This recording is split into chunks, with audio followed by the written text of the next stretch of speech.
Hello বন্ধুরা, আসসালামু আলাইকুম। তোমরা সবাই কেমন আছো? আশা করি ভালো আছো। আমিও ভালো আছি। নিয়ে এলাম নতুন একটি রেসিপি নিয়ে। আজকে আমি বানাবো টমেটোর সস। এখানে 3 কিলো টমেটো আছে, আমি ভালো করে ধুয়ে পরিষ্কার করে নেব।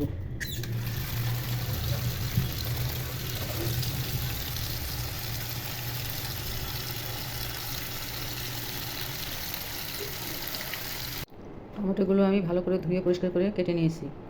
এখন আমি 4টা 5টা শুকনো লঙ্কা, কিছু 15-20টা রসুনের কোয়া এবং কিছু আদা রসুনের পিস দিয়ে লবণ দিয়ে চামচ মতো লবণ দিয়ে অল্প আছে ঢেকে সিদ্ধ করে নিব। আমি এখন নেড়ে ছেড়ে দিব, উল্টে পাল্টে নেড়ে ছেড়ে দিব। 5 মিনিট পর এসেছি।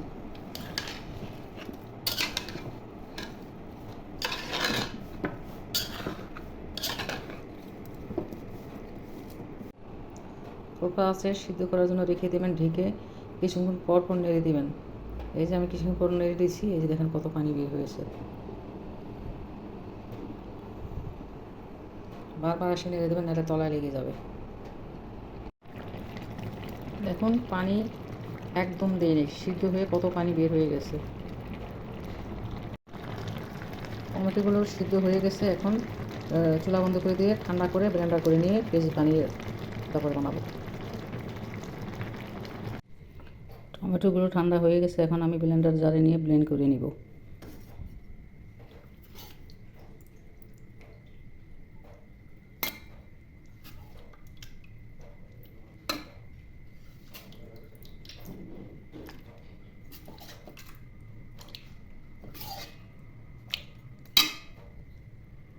টমেটোগুলো আমার ব্লেন্ডার করা হয়ে গেছে। এখন আমি চালনিতে চেলে নিব। এভাবে চালনি দিয়ে চামচে নেড়ে নেড়ে চেলে নেবেন।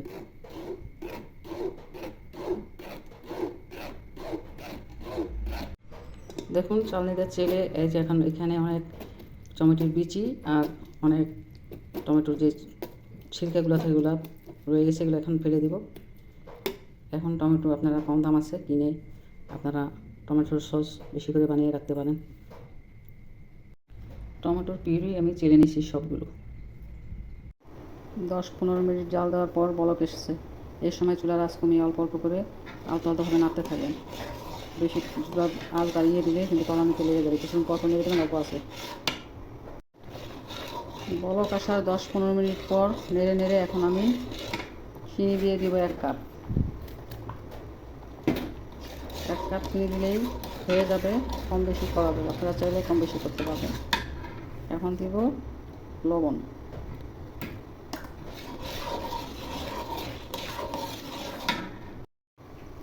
দিব বিট লবণ টেস্টের জন্য।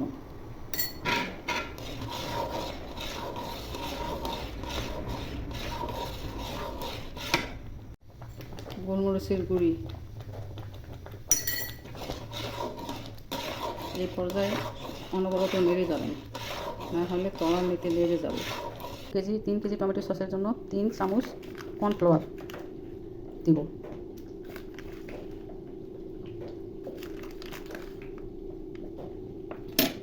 ভিনেগার 1 কাপ কর্নফ্লাওয়ারের সাথে মিশিয়ে দিব, মিশিয়ে গুলিয়ে নিব।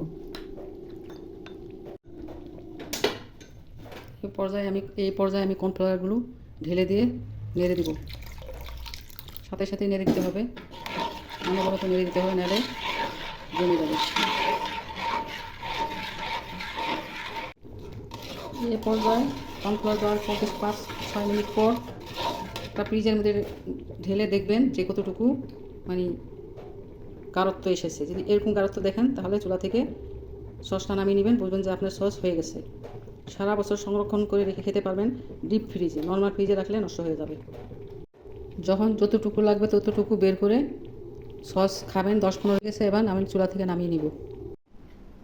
দেখুন বন্ধুরা, কত সুন্দর টমেটোর সস, কালার কত সুন্দর আর ঘনত্বটা কত সুন্দর দেখেন।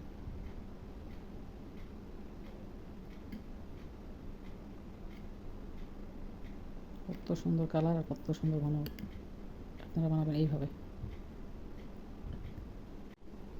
আপনাদের যদি রেসিপিটা ভালো লাগে তাহলে চ্যানেলটা সাবস্ক্রাইব করুন এবং একটা লাইক দিয়ে আমার পাশে থাকুন। খোদা হাফেজ।